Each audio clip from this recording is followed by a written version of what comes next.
ফেব্রুয়ারিতে ত্রয়োদশ জাতীয় সংসদ নির্বাচন। সারা দেশ প্রস্তুত হচ্ছে একটি অবাধ, সুষ্ঠু ও গ্রহণযোগ্য নির্বাচনের জন্য। কি ভাবছেন সাধারণ মানুষ থেকে শুরু করে আগামীর জনপ্রতিনিধিরা, সে কথা জানাতে ডিবিসি নিউজের ইলেকশন এক্সপ্রেস ছুটে যাচ্ছে সব সংসদীয় আসনে। এখন রয়েছে সংসদীয় আসন ৮২, ঝিনাইদহ ২-এ। CSRM DBC election express. আজ আমরা সারাদিন রয়েছি ঝিনাইদহ ১ এবং ২ আসনে। আমরা এখন রয়েছি ২ আসনে। আজ আমাদের সঙ্গে যুক্ত আছেন গণ অধিকার পরিষদের সাধারণ সম্পাদক রাশেদ খান। স্বাগতম আমাদের সিএসআরএম ডিবিসি ইলেকশন এক্সপ্রেসে।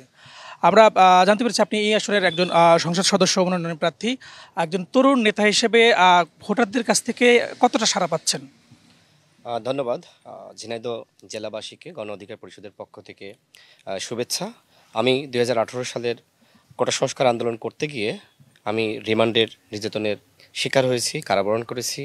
সেই সময় থেকে আমি ঝিনাইদহের মানুষের সাথে সম্পৃক্ত কাজ করছি। বিশেষ করে হাসিনা পতনের যে আন্দোলন, সেই আন্দোলনের যে প্রেক্ষাপট তৈরি করা, সেই প্রেক্ষাপট আমরাই তৈরি করেছি।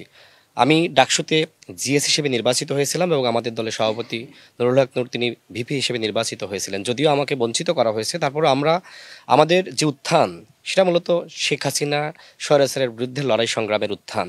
এখনও পর্যন্ত মানুষের অধিকার আদায়ে আমরা কাজ করে যাচ্ছি।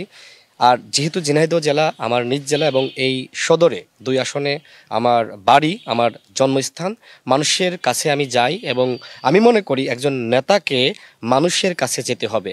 এক ধরনের রাজনীতি বাংলাদেশে প্রতিষ্ঠা পেয়েছিল যে নেতার পিছনে মানুষ ছুটবে, বাট গণ অধিকার পরিষদ বিশ্বাস করে যে নেতার পিছনে মানুষ হাঁটবে না, বরং নেতাকে মানুষের দ্বারে দ্বারে যেতে হবে। আমি জাতীয় রাজনীতির পাশাপাশি যখনই সময় পাচ্ছি আমি মানুষের কাছে যাই, হাটে যাই, বাজারে যাই, গণসংযোগ করি, মানুষের দুঃখের কথাগুলো শোনার চেষ্টা করি। দেখেন, আমাদের এই ঝিনাইদহ জেলাতে যে ধরনের রাজনীতি ছিল, মানুষ মনে করত যে উন্নয়ন মানে রমজানের সময় 10 কেজি চাল দেওয়া, উন্নয়ন মানে কোরবানির ঈদের আগে 2 কেজি মাংস দেওয়া।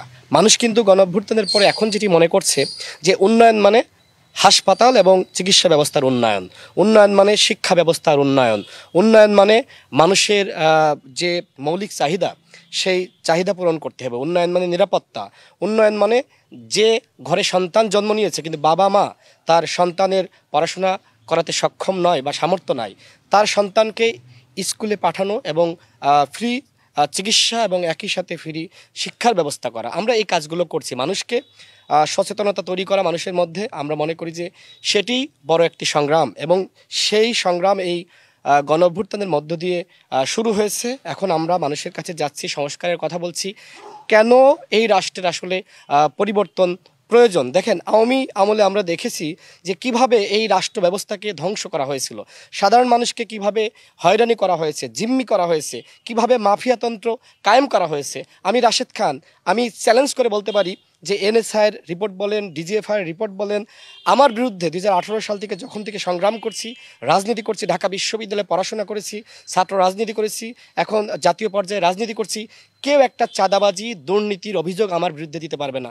যারা এই ঝিনাইদহ জেলাতে প্রার্থী রয়েছে, 2 আসনের প্রার্থী রয়েছে, আপনি শিক্ষা, দীক্ষা, মেধা, সংগ্রাম আপনি সামগ্রিক বিবেচনা করেন, আমি মনে করি যে মানুষ এইবার টাকার পিছনে ছুটবে না, মানুষ এইবার ন্যায় এবং নীতির পিছনে ছুটবে। এবং যারা তরুণ ছিল, যারা গণঅভ্যুত্থানে ভূমিকা রেখেছে, যারা এই প্রেক্ষাপট তৈরিতে, যারা রিমান্ড এবং পুলিশের নির্যাতনের শিকার হয়েছে, মানুষ সেই ধরনের প্রার্থীকেই বেছে নেবে, এইটা আমার বিশ্বাস রয়েছে। তরুণদের কথা বলেন, আপনি নিজে একজন তরুণ, পাশাপাশি আমরা যদি জানতে চাই যে বিশেষ করে এবার তো তরুণ এবং নারীর ভোটারের সংখ্যা অনেক বেশি, তাদের জন্য আপনার বার্তা কি এবং তাদের জন্য আপনি কি করছেন?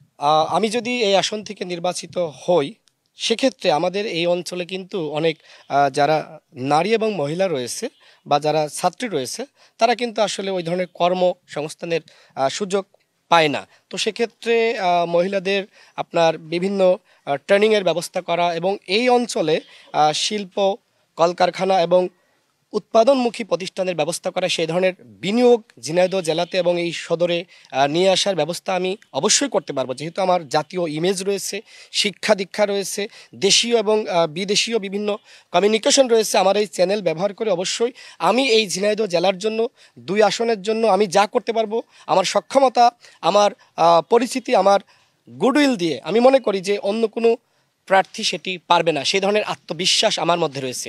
এবং একই সাথে যারা ঝিনাইদহ জেলার যারা আসলে তরুণ রয়েছে, যারা বৃদ্ধ রয়েছে, যারা আপনার বৃদ্ধা রয়েছে, যারা অসহায় বঞ্চিত মানুষ রয়েছে, দেখেন আমাদের এই অঞ্চল কিন্তু অনেকটা অবহেলিত। আমি মনে করি যে এই অঞ্চলের মানুষের কল্যাণে অবশ্যই আমি কাজ করতে পারবো এবং এই অঞ্চলের মানুষ অবশ্যই আমাকেই বেছে নেবে। আপনাকে ডিবিসি ইলেকশন এক্সপ্রেসের সঙ্গে থাকার জন্য। আমরা কথা বলছিলাম গণ অধিকার পরিষদের সাধারণ সম্পাদকে। পরবর্তীতে রাত 9টায় আমাদের সঙ্গে অন্য একজন প্রার্থী যুক্ত হবেন। ততক্ষণ ডিবিসি ইলেকশন এক্সপ্রেসের সঙ্গে থাকবেন।